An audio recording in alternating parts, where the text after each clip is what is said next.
Chapter 2. When we were children, Hassan and I used to climb the popular trees in the driveway of my father's house and annoy our neighbors by reflecting the sunlight into their homes with a shard of mirror. We would sit across from each other on a pair of high branches, our naked feet dangling, our trouser pockets filled with dried mulberries and walnuts. We took turns with the mirror as we ate mulberries, pelted each other with them, giggling and laughing. I can still see Hassan up on that tree, sunlight flickering through the leaves on his almost perfectly round face, a face like a Chinese doll chiseled from hardwood. His flat, broad nose and slanting, narrow eyes like bamboo leaves, eyes that looked, depending on the light, gold, green, even sapphire. I can still see his tiny, low-set ears and that pointed stub of a chin, a meaty appendage that looked like it was added as a mere afterthought. On the left lip, just left of midline, where the Chinese doll maker's instrument may have slipped, or perhaps he had simply grown tired and careless. Sometimes, up in those trees, I talked Hassan into firing walnuts with a slingshot at the neighbor's one-eyed German shepherd. Hassan never wanted to, but if I asked, really asked, he wouldn't deny me. Hassan never denied me anything, and he was deadly with his slingshot. Hassan's father, Ali, used to catch us and get mad, or as mad as someone as gentle as Ali could ever get. He would wag his finger and wave us down from the tree. He would take the mirror and tell us what his mother had told him, that the devil shone mirrors too, shone them to distract Muslims during prayer. And he laughs while he does it. He always added, scowling at his son. Yes, father, Hassan would mumble, looking down at his feet, but he never told on me, never told the mirror, like shooting walnuts at the neighbor's dog was always my idea. The popular trees lined the red brick driveway, which led to a pair of wrought iron gates, then in turn opened into an extension of the driveway into my father's estate. The house sat on the left side of the brick path, the backyard at the end of it. Everyone agreed that my father, my Baba, had built the most beautiful house in Wazir Akbar Khan district, a new and affluent neighborhood in the northern part of Kabul. Some thought it was the prettiest house in all of Kabul. A broad entryway flanked by rose bushes led to the sprawling house of marble floors and wide windows. Intricate mosaic tiles, hand-picked by Baba in Isfahan, covered the floors of the 4 bathrooms. Gold-stitched tapestries, which Baba had bought in Calcutta, lined the walls. A crystal chandelier hung from the vaulted ceiling. Upstairs was my bedroom, Baba's room, and a study also known as the smoking room, which perpetually smelled of tobacco and cinnamon. Baba and his friends reclined on black leather chairs there after Ali had served dinner. They stuffed their pipes, except Baba, always called it fattening the pipe, and discussed their favorite 3 topics: politics, business, soccer. Sometimes I asked Baba if I could sit with them, but Baba will stand in the doorway. Go on now, he said. This is grown-ups' time. Why don't you go read one of those books of yours? He closed the door, leaving me to wonder why it was always grown-ups' time with him. I'd sit by the door, knees drawn to my chest. Sometimes I sat there for an hour, sometimes 2, listening to their laughter, their chatter. The living room downstairs had a curved wall with custom-built cabinets. Inside sat framed family pictures, an old grainy photo of grandfather and King Nadir Shah, taken in 1931, 2 years before the king's assassination. They were standing over a dead deer, dressed in knee-high boots, rifles slung over their shoulders. There was a picture of my parents' wedding night, Baba dashing in his black suit and my mother's, a smiling young princess in white. Here was Baba and his best friend and business partner, Rahim Khan, standing outside our house, neither at one smiling. I'm a baby in that photograph, and Baba is holding me, looking tired and grim. I'm in his arms, but as Rahim Khan's pinky, my fingers are curled around. The curved wall led into the dining room, at the center of which was a mahogany table that could easily sit 30 guests. And given my father's taste for extravagant parties, it did just that almost every week. On the other end of the dining room was a tall marble fireplace, always lit by the orange glow of a fire in the wintertime. A large sliding glass door opened into a semicircular terrace that overlooked 2 acres of backyard and rows of cherry trees. Baba and Ali had planted a small vegetable garden along the eastern wall, tomatoes, mint, peppers, and a row of corn that never really took. Hassan and I used to call it the wall of ailing corn. On the south end of the garden, in the shadows of a loquat tree, was a servant's home, a modest little mud hut where Hassan lived with his father. It was there, in that little shack, that Hassan was born in the winter of 1964, just 1 year after my mother died giving birth to me. In the 18 years that I lived in that house, I stepped into Hassan and Ali's quarters only a handful of times. When the sun dropped low behind the hills and we were done playing for the day, Hassan and I parted ways. I went past the rose bushes to Baba's mansion, Hassan to the mud shack where he had been born, where he lived his entire life. I remember it was spare, clean, dimly lit by a pair of kerosene lamps. There were 2 mattresses on opposite sides of the room, a worn Harati rug with frayed edges in between, a 3-legged stool, and a wooden table in the corner where Hassan did his drawings. The walls stood bare, save for a single tapestry with sewn-in beads forming the words Allahu Akbar. Baba had bought it for Ali on one of his trips to Mashhad. It was in that small shack that Hassan's mother, Sanabar, gave birth to him one cold winter day in 1964. While my mother hemorrhaged to death during childbirth, Hassan lost his less than a week after he was born. Lost her to a fate most Afghans considered far worse than death. She ran off with a clan of traveling singers and dancers. Hassan never talked about his mother, as if she never existed. I always wondered if he dreamed about her, about what she looked like, where she was. I wondered if he ever longed to meet her.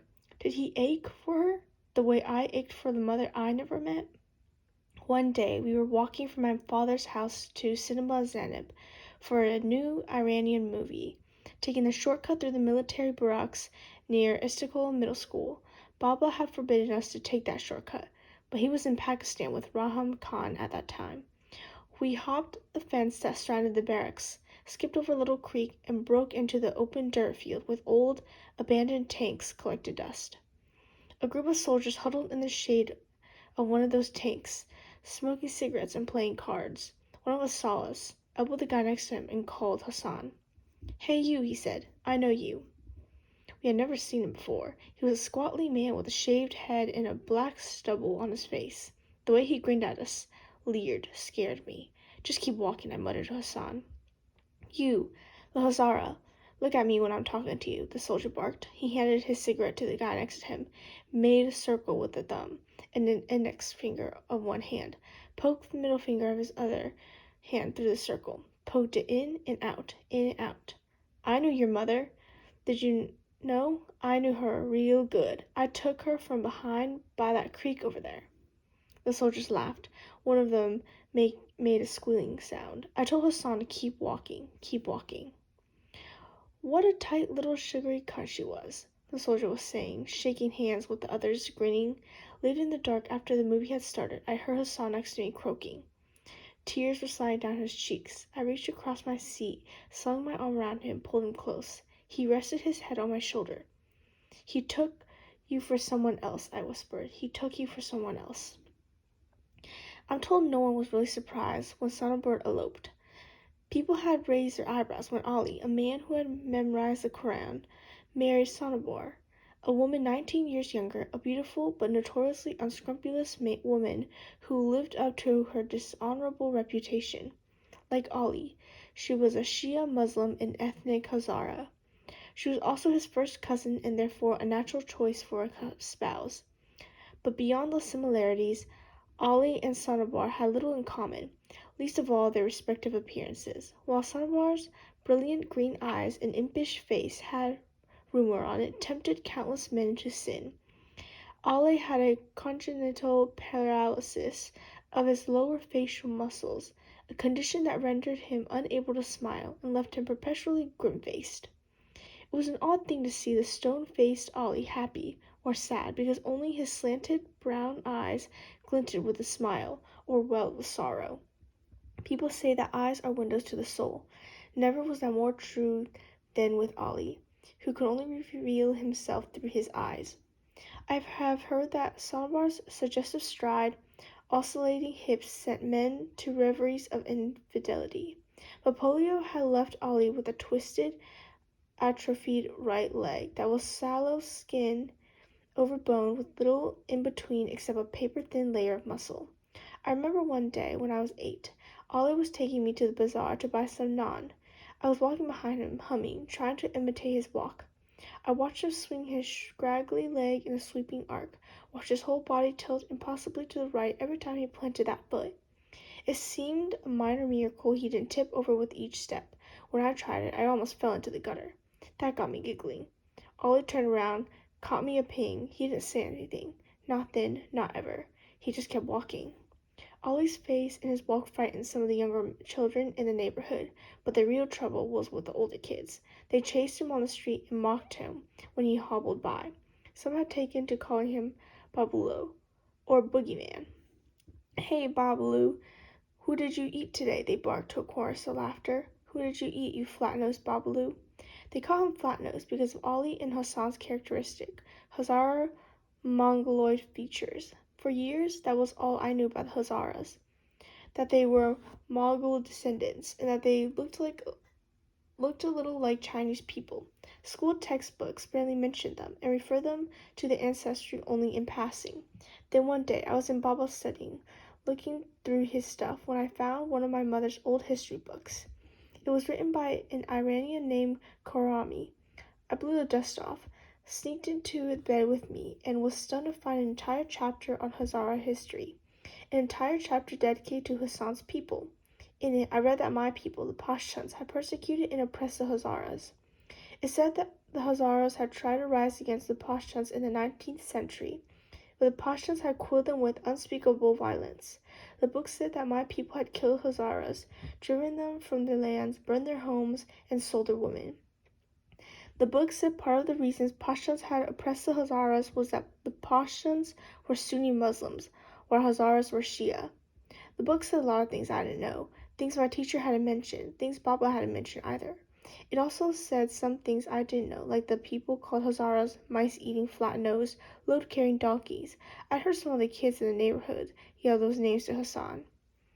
The following week, after class, I showed the book to my teacher and pointed to the chapter on the Hazaras. He skimmed through a couple of pages, snickered, handed the book back. "That's the one thing Shia people do well," he said, picking up his papers, passing themselves as martyrs. He wrinkled his nose when he said the word Shia, like it was some kind of disease. But despite sharing ethnic heritage and family blood, Sonbar joined the neighborhood's kids in taunting Ollie. I've heard that she made no secret of her disdain for his appearance. "This is a husband?" she would sneer. "I have seen old donkeys better suited to be a husband." In the end, most people suspected the marriage had been an arrangement of sorts between Ollie and his uncle, Sambar's father.